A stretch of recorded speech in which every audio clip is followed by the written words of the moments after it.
요한복음 6장에서 유대인들이 예수님께 한 두 가지 질문에 대해서 말씀을 살펴보면서 은혜를 나누고자 합니다. 첫 번째 질문이 28절입니다.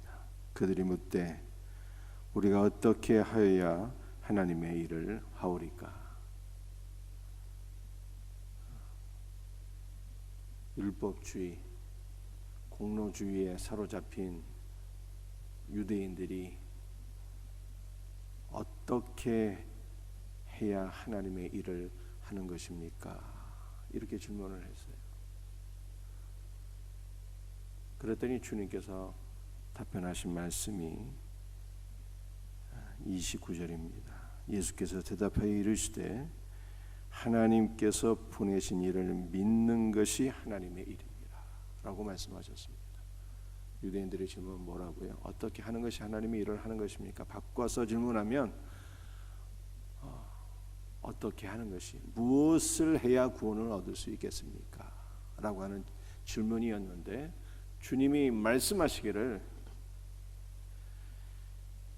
하나님께서 보내신 일을 믿는 것이 하나님의 일이다 이렇게 답변하셨어요. 하나님께서 보내신 일을 믿는 것이 하나님의 일이고 하나님께서 보내신 일을 믿는 것이 바로 구원을 받을 수 있는 길이다 라고 말씀하신 것입니다. 여러분들, 이 예수님의 말씀에서 우리가 볼 수 있는 것은요, 믿음이란 무엇인가 라고 하는 거예요. 믿음은 그 자체가 하나님의 일이요, 하나님 보시기에 가장 위대한 순종입니다. 믿음과 순종은 따로 떼어서 생각할 수가 없습니다. 믿음과 순종은 별개의 것이 아닙니다. 믿음이 곧 가장 위대한 순종이다 라고 하는 것을 성경이 말씀하고 있는 것입니다.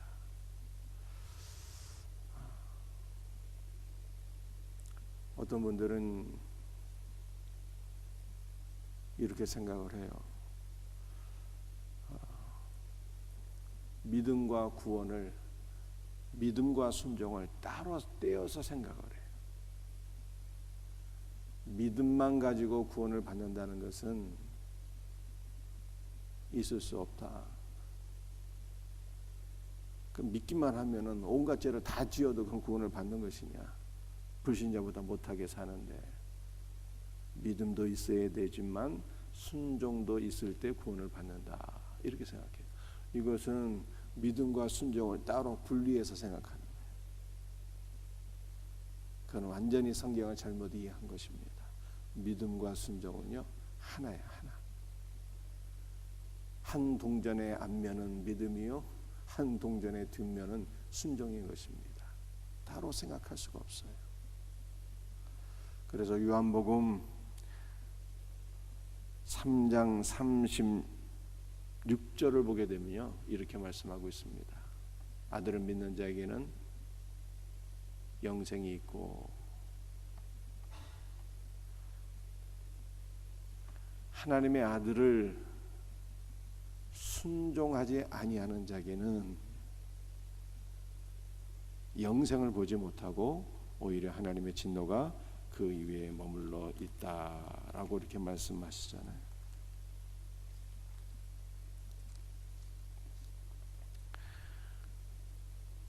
요한복음 3장 39절 믿음으로 영생을 얻는다 했는데 또 말씀하기로 순종하지 아니하면 영생을 보지 못한다 이렇게 주님 말씀하셨거든요. 그러니까 봐라, 믿음도 있어야 되고 순종도 있어야 되는 것이 아니냐 이렇게 사람들이 생각을 하는 것입니다. 요한복음에 그렇게 기록되어 있으니까 아들은 믿음의 영생을 얻고 순종하지 아니하면 영생을 보지 못한다고 했으니까 믿음도 있어야 되지만 순종도 있어야 돼. 그런데 요한복음 3장 39절에서 말씀하고 있는 순종이라고 하는 단어가 그 어근이야 페이도라고 하는 단어에서 나왔는데 이 단어는 믿다, 확신하다라고 하는 뜻이에요. 믿다, 확신하다. 그러니까 요한복음 3장 39절 말씀은 우리 주님께서 믿음을 2번 강조하신 거예요.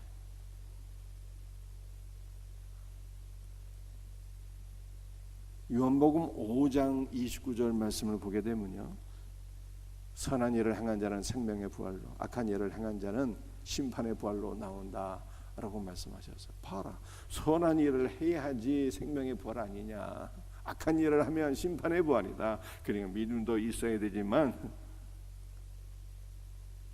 행함도 있어야 되는 것이 아니냐, 이렇게 생각할 수가 있어요. 그런데 성경이 말씀하고 있는 그 선한 일이라고 하는 것이 무엇일까요? 선한 일.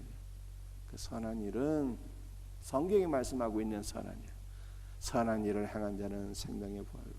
하나님 보시기에 가장 선하고 아름다운 일이요, 바로 하나님께서 보내신 자를 믿는 거예요. 요한복음 6장에서 말씀하고 있듯이 6장 29절, 하나님께서 보내신 일을 믿는 것이 하나님의 일이다. 가장 선하고 아름다운 일, 하나님께서 보내신 아들 예수 그리스도를 믿는 것이 가장 선하고 아름다운 일인 것을 말씀하고 있어요. 여러분들, 하나님의 뜻에 우리는 순종해야 됩니다. 그런데 그 하나님의 뜻이 무엇입니까? 요한복음 6장 40절, 내 아버지의 뜻은 아들을 보고 믿는 자마다 영생을 얻는 이것이다. 아버지의 뜻이 아들을 보고 믿음으로 영생을 얻는 것이라고 그러잖아요. 아버지의 뜻이, 이 아버지의 뜻에 순종하는 것이 가장 선한 일이고, 이 아버지의 뜻에 순종하는 것이 바로 믿음인 것입니다. 그러니까 믿음과 순종은 따로 떼어내서 생각할 수가 없어요. 여러분들, 우리가 아무리 선하고 아름다운 일, 물론 가장 선하고 아름다운 일이 예수 그리스도를 믿는 것인데요, 사람 측면에서 생각할 때 아무리 선한 일을 많이 한다고 할지라도 믿음이 없으면 인간이 행하는 모든 선하고 아름다운 일은요, 하나님 보시기에 다 가증한 일인 것입니다. 우리의 모든 일들은 아무리 많이 구제하고 좋은 일을 행할지라도 다 믿음의 기초 위에서 행해야 되는 거예요. 믿음 자체가 가장 큰 순종이요. 여러분들, 하나님께서 노아에게 말씀하셨잖아요. 노아야, 너 방주 안으로 들어가라.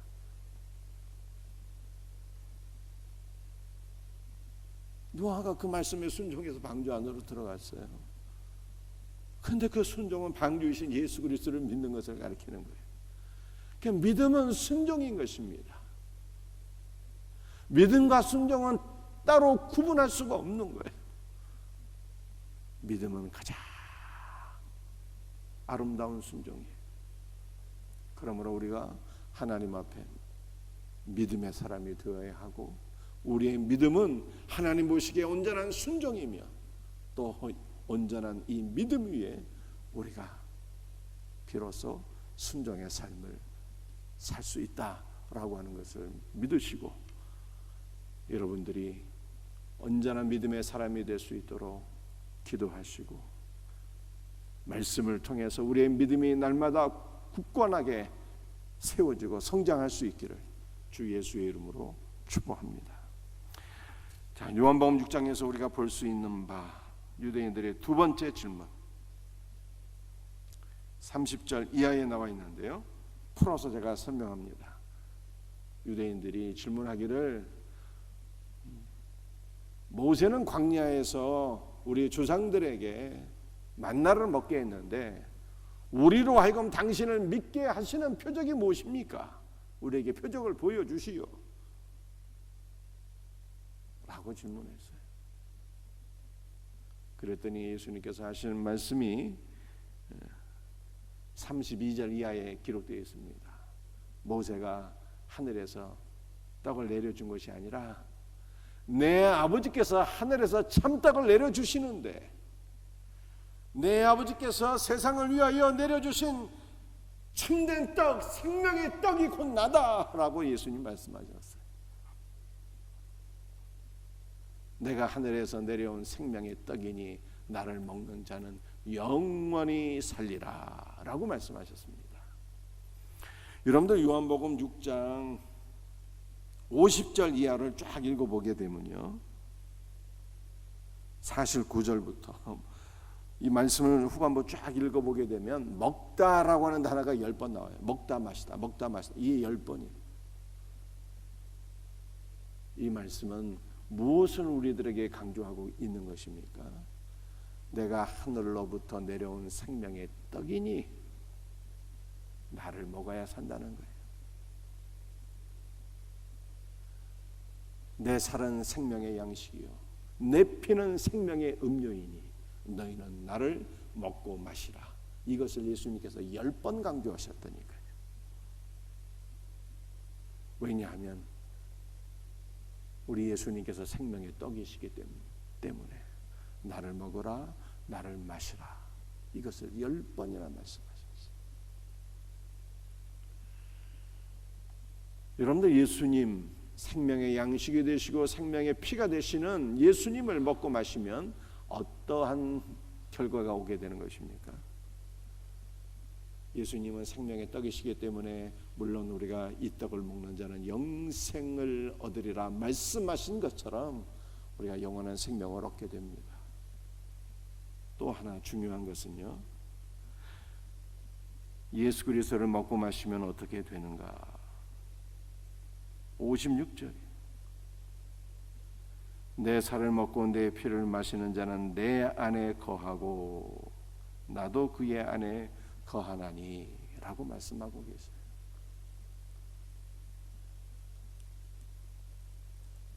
예수 그리스도의 살과 피를 먹고 마시는 자는 내 안에 거하고 예수님 안에 거하고 나도 그 안에 거한다. 여러분들 주의 살과 피를 먹고 마시는 자는 우리 안에 예수님께서 조성되시는 거예요. 예수님이 조성되셔요. 예수님께서 충만하게 우리 안에 임재하시는 거예요. 우리가 예수 그리스도로 충만하게 된다는 뜻입니다. 그러므로 우리는 주님의 살을 먹고 마셔야 돼요. 어떻게 그렇게 될 수 있습니까? 첫 번째는 성찬. 그러므로 성찬이 중요한 거예요. 그래서 초대교회는 매주 성찬을 한 거예요. 마틴 루터도 매주 성찬을 했어요. 칼빈은 적어도 한 달에 한 번. 성찬이에요, 성찬. 그런데 성찬은 종교개혁자들이 무엇으로 해석했는가 하면요, 성찬은 눈에 보이는 말씀이다, 이렇게 해석을 했어요. 예수님께서 나를 위하여 십자가에 돌아가시고 살을 찢어주시고 나를 위하여 피를 흘려주셨다고 하는 것을 눈으로 볼 수 있는 말씀이다, 이렇게 해석을 한 거예요. 그러므로 우리는 눈에 보이는 말씀을 통해서 주님의 살과 피를 먹고 마시는 거예요. 그럼 눈에 보이지 않는 말씀도 있다는 것 아닙니까? 눈으로 볼 수 있는 말씀이 성찬이라면 눈으로 볼 수 없는 말씀도 있다는 뜻이잖아요. 그것이 무엇이겠어요? 기록된 말씀이죠. 우리는 성경 말씀을 통해서 그리스도의 살과 피를 먹고 마시는 거예요. 성경 안에서 그리스도를 만남으로, 성경 안에서 십자가의 복음을 바라봄으로 모든 성경이 나에 대해서 증거하신 것이라고 말씀하셨으니 모든 성경을 통해서 우리는 그리스도를 알게 되고 성경 말씀을 통해서 그리스도를 먹고 마시는 거예요.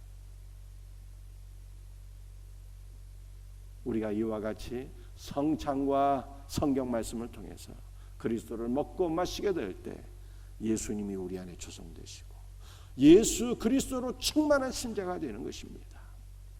여러분들 예수 그리스도로 충만한 신자는 달리 표현하면 그리스도인이 되는 것인데, 그리스도인은 그리스도를 닮은 사람이란 뜻이에요. 작은 그리스도를 가리키는 것입니다. 주님의 살을 먹고 마시면 예수님이 내 안에 충만하게 임재하시고 우리는 그리스도를 닮은 작은 그리스도가 됩니다. 이와 같은 은혜가 있기를 주님의 이름으로 축복합니다. 여러분들 많은 사람들이 하나님 보여달라고 그러잖아요. 보여주면 믿을게. 어떻게 보여줄 수 있습니까? 우리를 통해서 그리스도가 나타나셔야 돼요. 여러분들, 우리를 통해서 그리스도께서 어떻게 나타나십니까? 우리가 그리스도를 닮은 사람이 돼야 돼요. 가정에서도, 직장에서도, 사업장에서도, 교회 안에서도 예수로 충만한 신자, 그리스도, 작은 그리스도가 되어서 우리를 통해서 그리스도께서 나타나심으로 많은 사람들이 그리스도를 바라보고 주님 앞으로 돌아와서 영원한 생명을 얻을 수 있는 이 크고 놀라운 은혜가 우리 모두에게 있기를 예수 그리스도의 이름으로 축복합니다. 기도하시겠습니다.